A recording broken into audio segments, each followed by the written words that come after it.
Welcome back, fam. I'm Dave Banter, and if you've been looking at the JBL Cinema SB550 Soundbar to upgrade those little tiny TV speakers that you have right now, then you're in the right place because I created this buyer's guide just for you.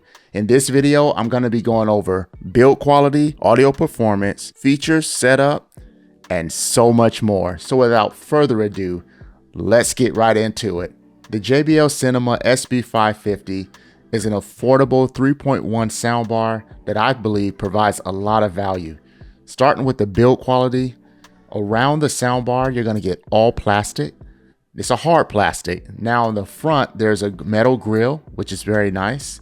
Keep one thing in mind. On the top of the soundbar, everything is flush, so the buttons aren't going to be raised above the soundbar or anything like that. They're going to be nice and flush. On the bottom, when you flip it over, you're going to get your silicone rubber feet, and this is going to keep the soundbar from sliding around on your TV stand if you decide not to mount it.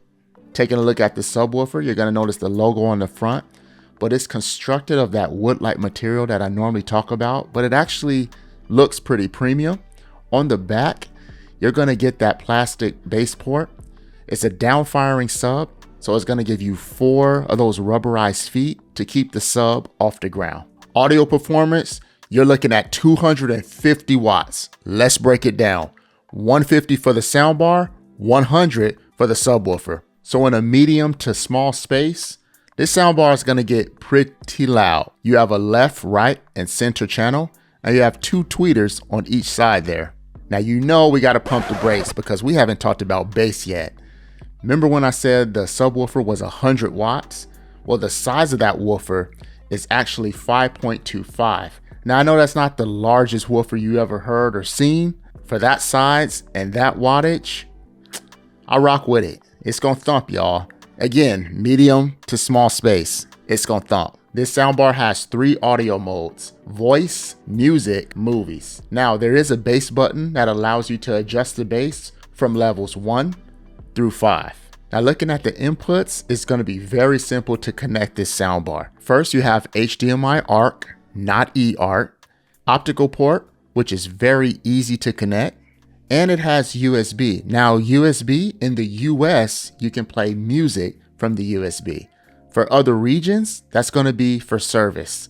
And last but not least, it has Bluetooth 5.3, and they made it very easy to connect. The JBL Cinema SB550 comes with the following. Now, I think it's worth noting that the JBL Cinema SB550 is in a highly competitive space. And the soundbar that I would like to compare it to real quick for you guys is the Hisense AX3125H. This soundbar offers a lot more value than the JBL. First, let's look at the bass response.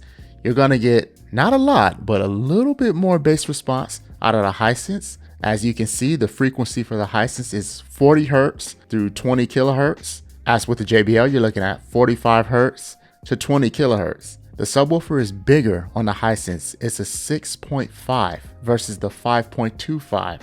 Now, I know you're probably thinking, Dave, that's not too big of a deal. I'm just going to go with the JBL, and you can. JBL is going to work just fine. But there's a lot of other things you got to keep in mind. JBL, you're getting about 3 audio modes. Hisense, you're getting 7. And the Hisense offers 440 watts of power over the JBL's 250 watts of power. The Hisense, you're also getting 2 up-firing drivers as well. They packed a lot of value into that soundbar. Oh, and did I mention the Hisense has HDMI eARC? So there's a lot to consider here. Not saying you have to go with the Hisense, but I have to bring that to your attention. So when you're out and you're about to spend your money, that you know that there's a lot of other competitive brands all fighting for your money and they're offering you different things. Now you might just love JBL and you want to go with JBL, and I can pretty much assure you the JBL is going to be okay. But if you're one of those people who you want to get the most bang for your buck, then not necessarily go with the Hisense, but look around first. And if you're still happy with the JBL, then I guess you got your soundbar. All right, fam, let me know which soundbar you would like me to create a buyer's guide for next. Until next time, I'm Dave Banter. We out.